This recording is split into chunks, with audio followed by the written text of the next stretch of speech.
Hi guys, we're back here with another video. Sorry I haven't been with you guys for so long. Some stuff came up past couple months, but for everyone that celebrates, Merry Christmas, Happy New Year. We're only a couple years in, couple days into the new year. So wishing you all the best. Hopefully you had some quality time with your family, friends, loved ones, whatever. Um, you know. Anyways, the topic of concern here today is, as I'm sure many of you who follow the news have heard, and even some who maybe don't follow the news much, you've probably heard, the U.S. has um, kidnapped President Maduro of Venezuela. Um, so what now, basically? They're saying we have apprehended him, we have extradited him. They're using all this terminology. However, I mean, it's obviously it's a kidnapping. So what we're going to try to do today is highlight the aims and goals of this operation. Let's just ask, like, what are the aims and goals beyond just detaining Maduro? Because if it's just to do that, seems unequivocally that the Trump administration have already achieved what they set out to do. If that's all it is. Uh, I don't think that's all it is. It's not just a matter of changing the leader. There's more involved here.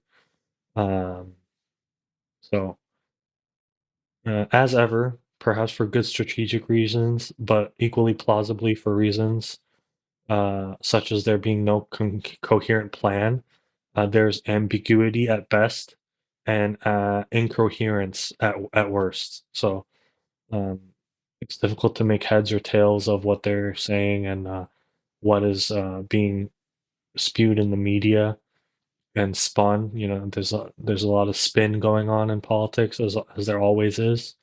Um, so it's difficult to make heads or tails about what the aims are, whether they're being honest about the aims, have they been achieved already, what deals were struck, etc. So we're gonna try to explore that today. Um, it goes without saying that such a unilateral lateral operation goes against all principles of sovereignty and independence of nation states, international law, etc. However, hypocrisy has hardly ever deterred any leader from acting in their nation's interests. Um, However, the further question is, was this in our interests or not? Obviously, that's the question that has to follow. Additionally, will such behavior spur nations like Russia and China, who are, viewed as adversaries rather than cooperative partners? Will this spur them to behave similarly in their regions of influence or spheres of influence, if you will? Um, Basically, will this provoke, a total dismemberment, disintegration of a international rules-based order, if you want to call it that, the international rules-based order, whether that ever existed or not. Um, up to your interpretation, but at least in theory, it was there, right? The UN exists in theory. Whether it has any power to do anything is another question, but it exists, and all the independent nations of the world are basically a member of the UN. So yeah, the question that obviously follows, as I mentioned earlier, is what national interest of the United States is served by this action? Um, Possible answers to this are plentiful. Um, I'll just list a couple here to give you examples of what could be an answer to this question. One is national security, classic, has been justification for many uh, such actions in the past. Two is regional or global hegemony, um, related but not the same, obviously. Three is ideological warfare. Okay, those are just a few of them, among many others. So these are just possible answers, and we'll cover what I think is the most likely of these. So leading up to this operation, the Trump administration paved the way for such an action without congressional approval for many weeks, if not months, which the Constitution normally delegates to Congress. That ability to declare war, or yeah. Um, and he did this by labeling Maduro a narco terrorist responsible for the loss of thousands of American lives through drug smuggling, etc. Drugs pouring into the through the borders, etc. All the rhetoric that Trump, typically uses, as we've been grown accustomed to. This is obviously bullshit and should not be taken seriously by anyone except as a clever political maneuver to bypass Congress. Because when he labels a leader of a nation, legitimate or illegitimate, a terrorist, it gives him legal authorization through, I believe, the legislation was called the War Powers Act, or maybe it's the name is different, but it was leading up to Iraq. Bush Jr. Um, got through Congress this legislation that's like saying we can bypass Congress if the national security is at risk or if there's terrorism involved. So basically, they make their own definition. Oh, he's a narco terrorist. Make a new reason to depose of a sitting president, and do what they want. Anyways, yeah, like I said, it's a very clever maneuver to bypass Congress, but it's obviously a bullshit reason. Much of the deadly drugs or potentially deadly drugs, if you overdose, um, don't come from Venezuela to the US. They come from other countries, neighboring countries in many cases. Colombia is one of them. And there will maybe be talks going forward to do similar things in these other countries. Um, Trump has threatened Mexico, for example. We have to deal with them as well. So we'll see how that develops. Right now, we're focusing on what did happen in Venezuela and trying to analyze that.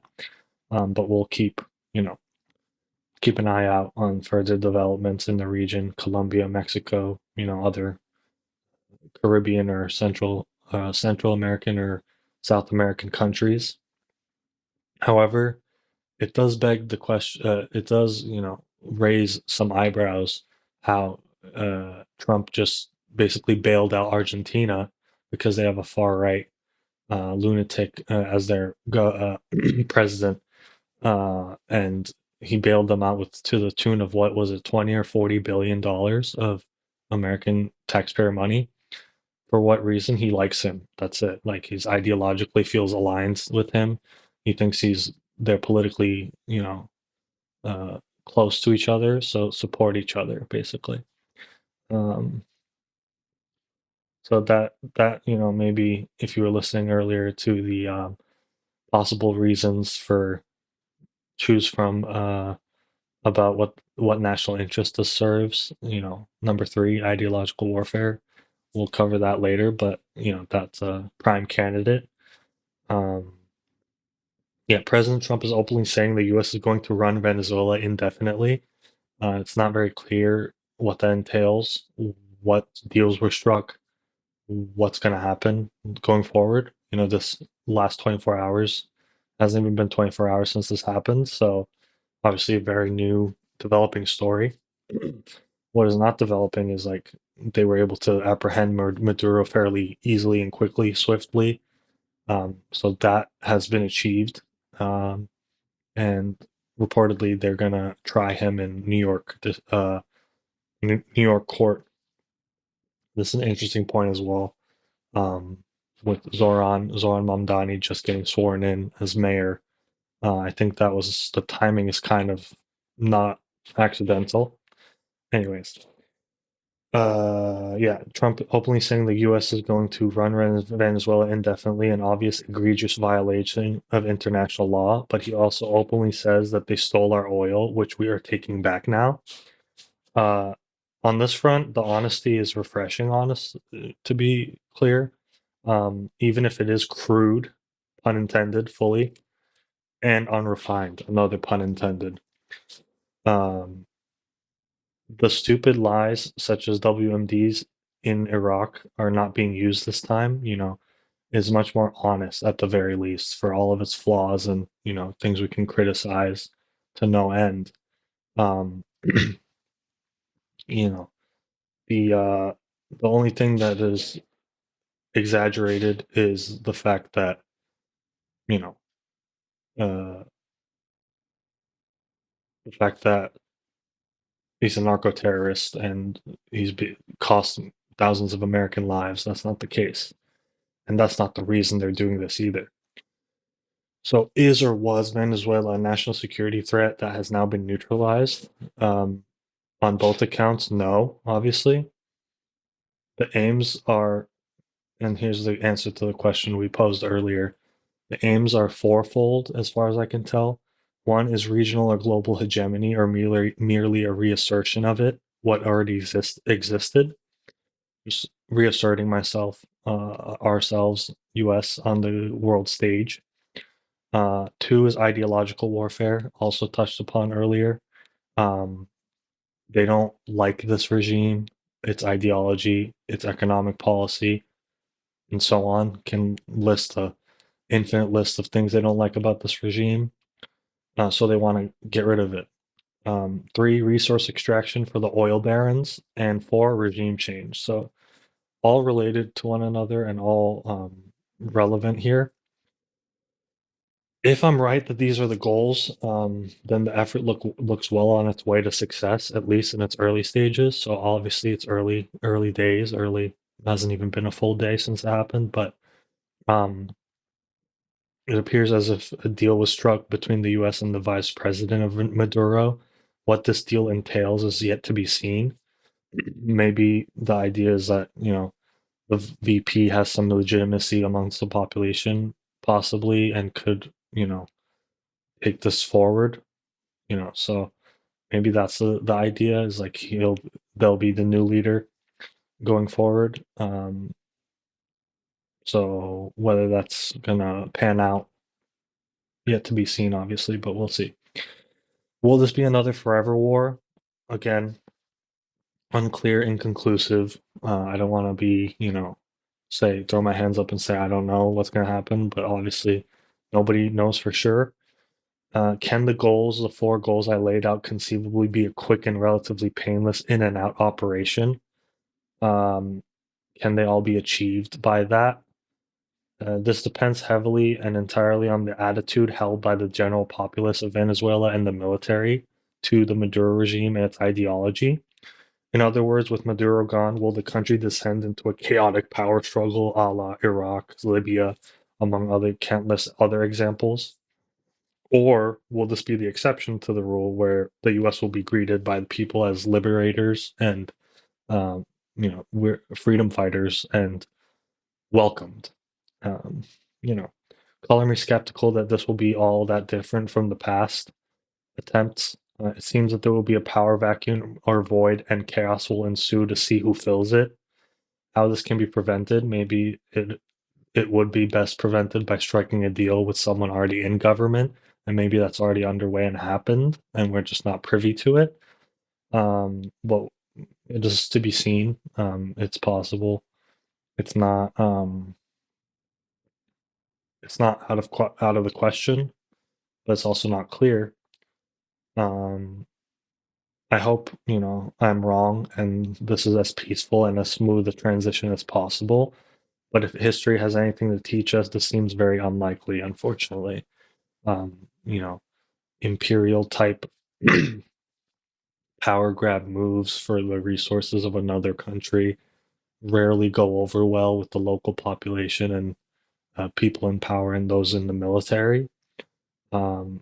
Venezuela was getting poorer over the course of many years and decades, even.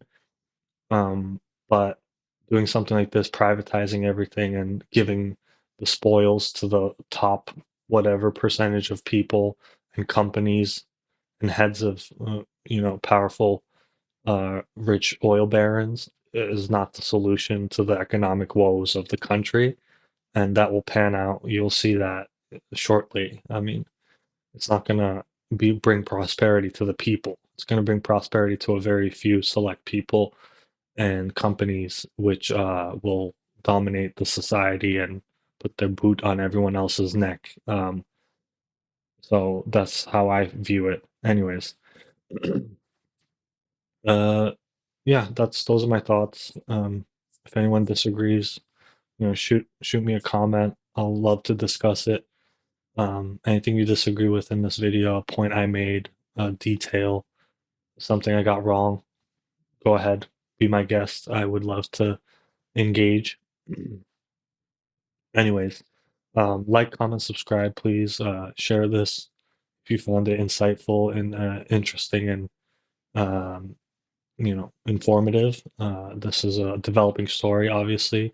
I'll keep my eye out for other developments in the region, Mexico, Colombia, other countries. You know, the world seems to be teetering on the brink of something calamitous. It just feels that way, at least to me, and I know many others feel that way as well. I hope I'm wrong. I hope everything pans out well for as many people as possible. Not to sound too utilitarian, but you know, the best result for the greatest amount of people seems like the best we can hope for right now. Um, so yeah, those are my thoughts. Like, comment, subscribe. Thank you for the support. I'll catch you in the next one. I'll try to be more consistent about uploading this new year.